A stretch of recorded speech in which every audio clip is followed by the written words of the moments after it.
चलिए अब हम हमारे सेट चैप्टर की समरी पढ़ लेते हैं, जो कि हमारा सबसे लास्ट वीडियो है सेट का। तो चलिए स्टार्ट करते हैं। This chapter deals with some basic definitions and operations involve sets this are summarised below. मतलब कि ये चैप्टर जो है डेफिनेशंस, ऑपरेशंस, बेसिक जो होता है सेट का उस सबको एक्सप्लेन करता है। और वो क्या क्या इस चैप्टर में उसने क्या क्या बता दिया है हमें, वो टॉपिक वाइज उसने दिया है। A set is a well defined collection of object. Well defined मतलब कि पूरे तरीके से एक्सप्लेन किया गया है कि किस तरीके से सेट फाइनाइट होता है, इनफाइनाइट होता है। और सेट में कभी भी इनफाइनाइट चीज़ें नहीं आती हैं। सेट जो है हमेशा एक फाइनाइट वैल्यू ही डिफाइन करता है। सारी चीज़ें पार्ट 1 में एक्सप्लेन की है डेफिनेशन में, बट हमारा समरी मतलब होता है कि हर एक चीज़ को रिवाइज कर लेना। ओके। फिर सेकंड पॉइंट है, a set which does not contains any elements is called empty set. वो सेट जिसमें एक भी एलिमेंट नहीं आते हैं उसको एम्प्टी सेट कहते हैं। A set which consist of a defined number of element is called finite. जो डिफाइन मतलब कि एक फिक्स अमाउंट के नंबर को डिफाइन करता है उसको हम फाइनाइट सेट कहते हैं। जो इन्फिनिटी को डिनोट कर देता है सेट में उसको हम इनफाइनाइट सेट कहते हैं। Two sets A and B are said to be equal if they have exactly the same element of B। अगर कोई भी सेट के मतलब कोई भी सेट अगर हमारे पास है उसके एग्जैक्टली अपोजिट में दूसरा सेट अगर डिनोट होता है तो उसको हम क्या कहते हैं, सबसेट। ठीक है, मैंने अभी एक्सप्लेन कर रखा है ये सब कुछ। तो उसको क्या हम कहेंगे, सबसेट ऑफ बी। मतलब ए के एलिमेंट्स अगर बी, ए के जितने भी एलिमेंट हैं अगर वो उनमें बी के एलिमेंट्स प्रेजेंट हो रहे हैं तो वो क्या हो जाएगा, ए जो है बी का सबसेट बन जाता है। सबसेट मतलब कि उसके सारे एलिमेंट हमारे ए के अंदर प्रेजेंट है। ठीक है। If every element of A is also an element of B. अगर सारे एलिमेंट ए के बी के भी एलिमेंट उसके अंदर आ रहे हैं तो उसको हम सबसेट कहते हैं। और सबसेट जो है रिप्रेजेंट करने का तरीका आर भी होता है इंटरवल्स में। ठीक है। मतलब interval R subset of R, intervals of subset that is R. A power of a set A is collection of all sets of A। Power of collection A उसका सबसेट ए इस तरीके से लिखा जाता है, डिनोटेड बाय पी ए। देखिए हर question में, बहुत सारे क्वेश्चंस में P A equal to values लिखी हुई है। उसका एग्जैक्ट मीनिंग है a power set of a set of A. A power set मतलब अ पावर सेट मतलब पी, जब जिस चीज़ को यहाँ पे पी लिखा गया है ना, इस पी का मतलब होता है कि पावर ऑफ सेट। ठीक है। Power of set A, power of set B, मतलब किसी का भी अगर वो सेट है तो वो पावर ऑफ सेट है। पी मीन्स होता है पावर ऑफ सेट। चलिए तो नेक्स्ट हम देखते हैं, the union of two sets A and B is the set of all these elements which are either in A or in B. इसका मतलब क्या है कि ये कहना चाहता है कि ए यूनियन बी है।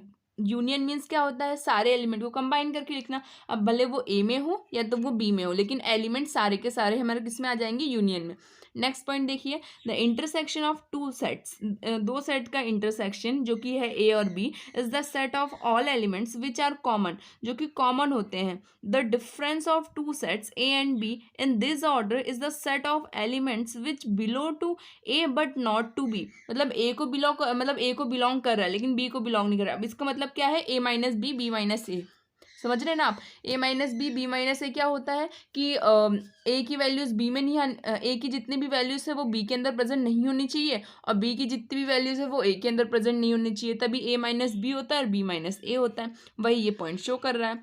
इसके बाद देखिए हमारा नेक्स्ट पॉइंट है, the complement of a set A of a universal set of U is the set of all elements of U which are not the element of A। मतलब वो A के element नहीं है।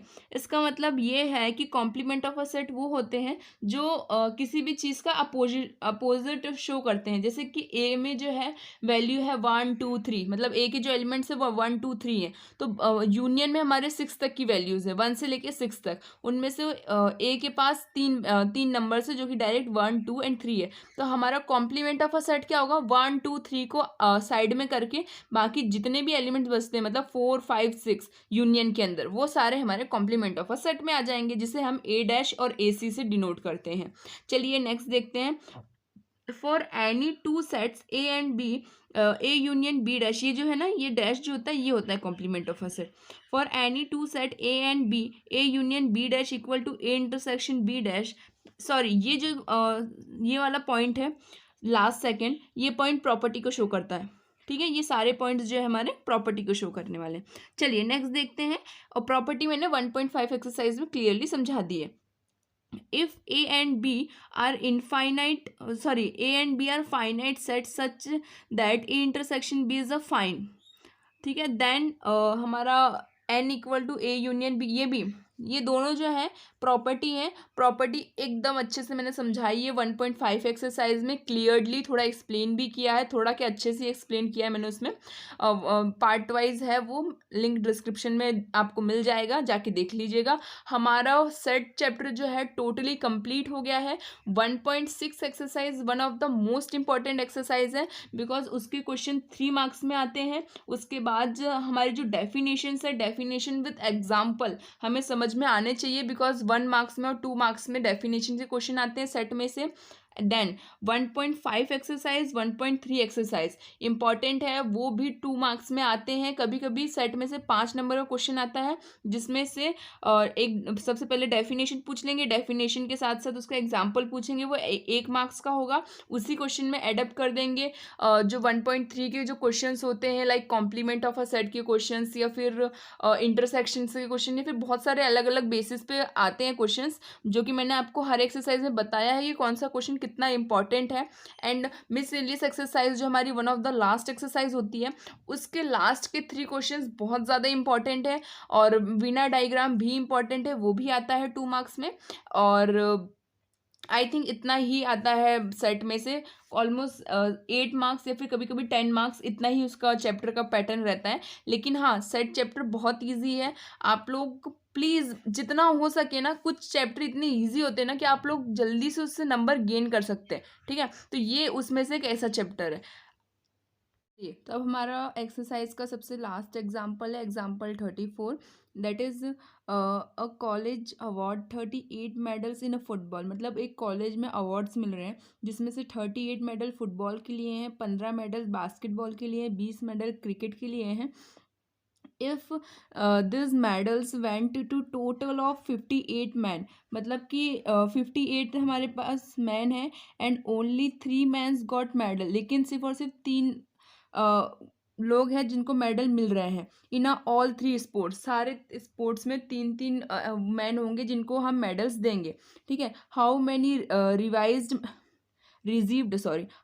Received medals in exactly 2 of the 3 sports. दो में से मतलब 3 of the 2 sports means होता है कि 3 स्पोर्ट्स हैं हमारे पास, उसमें से 2 स्पोर्ट्स वालों को तो हमें मेडल देना ही देना है। ओके, तो चलिए एग्जाम्पल हम देख लेते हैं।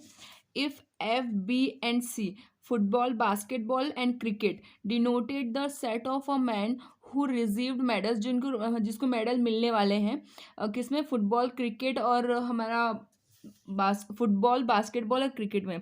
हमें NF दिया हुआ है 38, NB दिया हुआ है 15, NC दिया हुआ है 20।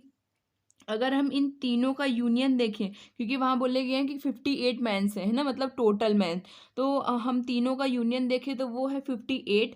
अगर हम इनका इंटरसेक्शन देखें तो वो 3 है, क्योंकि वहाँ पे क्वेश्चन में साफ लिखा हुआ है कि 3 मैचेस में से 2 गेम्स में सबको मेडल्स मिलने ही चाहिए। ओके, तो इसीलिए इनका टोटल इंटरसेक्शन जो है वो है 3। देयरफॉर इनका जो यूनियन NF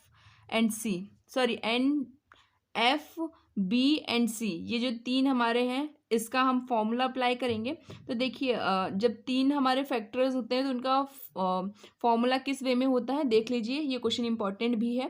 तो यहाँ पे है NF plus NB plus NC, इन तीनों का एक बार सिंगल लेंगे, उसके बाद हमें सबका माइनस करना है इंटरसेक्शन, और एडिशन में आएगा हमारा टोटल इंटरसेक्शन। ओके, हम अब इन सब की वैल्यूज़ अप्लाई करेंगे। वैल्यूज़ अप्लाई करने पे हमें क्या मिलता है, 18।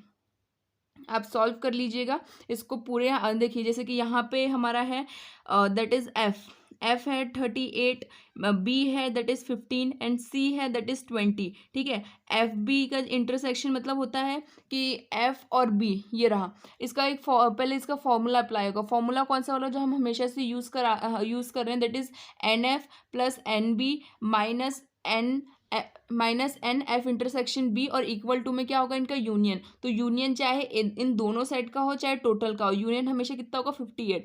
हम उन सब में वैल्यूज रखेंगे तो हमें एक एक की वैल्यू मिल जाएगी। उन सारी वैल्यूज को आप यहाँ पुट करेंगे और एडअप करेंगे तो आपका 18 आंसर आएगा ही आएगा। मैं जो कहना चाहती हूँ वो मैंने एक तरीके से एक एक पार्ट को एक्सप्लेन किया है। देखिए यहाँ पे जिस तरीके से फॉर्मूले अप्लाई किए गए हैं, फॉर्मूला अप्लाई करने के बाद जब हमें क्या फाइंड करना है, हमें ये सारी चीज़ें नहीं मिली हुई, क्या ये और ये इनकी इंटरसेक्शन हमारे पास नहीं है। बाकी इन तीनों की वैल्यूज़ प्लस कंबाइन इंटरसेक्शन हमारे पास सब कुछ है, बस हमारे पास ये तीन नहीं है। इन तीनों को फाइंड करने के लिए मैं एक बता रही हूँ, बाकी दो आप अपने हिसाब से सेम इसी पैटर्न में करिएगा। देखिए एफ इंटरसेक्शन बी, मतलब एफ और बी का इंटरसेक्शन किस तरीके से फाइंड करेंगे, F union B equal to N F plus N B minus F intersection B. ये हमारा चाहे इसकी इंटरसेक्शन की बात हो या फिर इन तीनों की यूनियन की बात, सॉरी इसके यूनियन की बात हो या फिर इन तीनों की यूनियन की बात हो, ठीक है, बात सेम ही होती है। तीनों का यूनियन क्या है 58, तो हमने यहाँ पे यूनियन लिख दिया, इन दोनों की वैल्यूज पुट कर दी, इसकी वैल्यू हमारे पास है नहीं, इसको हमें फाइंड करना है। सॉल्व किया, 5 आंसर आया। जिस तरीके से एफ इंटरसेक्शन बी का आंसर आया है उसी तरीके से एफ इंटरसेक्शन सी और बी इंटरसेक्शन सी इन दोनों का भी आ जाएगा। इसी पैटर्न में सॉल्व करके उस फॉर्मूले में अप्लाई करेंगे आप तो आंसर आ जाएगा। और फॉर्मूला कोई बड़ा नहीं है, फॉर्मूला नॉर्मल ही है, बस आपको इन सब में वैल्यूज अप्लाई करनी है। तो अब जब आप सॉल्व करेंगे ना तो आपका 18 आंसर आ जाएगा। आप सॉल्व करके देखिएगा, अगर सॉल्व करने पे आपको कोई भी कंफ्यूजन होता है तो आप लोग मुझे कमेंट सेक्शन में पूछ सकते हैं, मैं इसकी एक अलग से वीडियो बना दूंगी। फिलहाल मैंने बहुत अच्छे से एक्सप्लेन किया है, आप ट्राई ज़रूर करिए। Thank you.